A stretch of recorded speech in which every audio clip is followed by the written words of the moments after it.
Hello students, welcome to Vaghela study channel.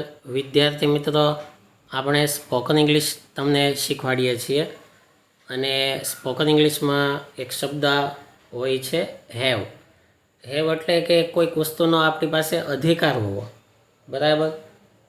Example તરીકે mobile આપણી પાસે હોય તો આપણે બોલી શકીએ કે આઈ હેવ અ મોબાઈલ, એટલે કે મારી પાસે એક મોબાઈલ છે.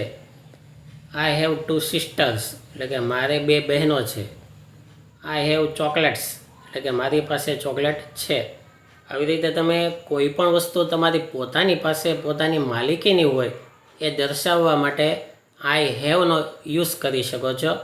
એક્ઝામ્પલ તરીકે તમારી પાસે સાયકલ હોય તો આઈ હેવ અ બાઇસિકલ. તમારી પાસે મોટર હોય તો આઈ હેવ અ કાર. આવી રીતે. અને જો ન હોય તો આઈ ડોન્ટ લગાડી દેવાનું કે I don't have a pen, બરાબર. માનો કે કોઈ સ્ટુડન્ટ તમને પૂછે કે તારી પાસે પેન છે, do you have a pen, અને તમારી પાસે ન હોય તો તમે આન્સર આપી શકો કે I don't have a pen but I have a pencil, બરાબર, કે મારી પાસે પેન્સિલ છે એમ.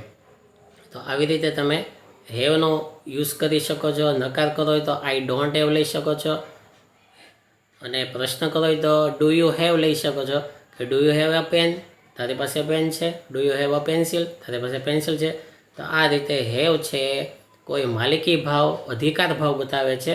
તો આવા સરસ સ્પોકન ઇંગ્લિશના વિડીયો જોવા માટે વાઘેલા સ્ટડી ચેનલને લાઇક કરો, શેર કરો અને સબસ્ક્રાઈબ કરો.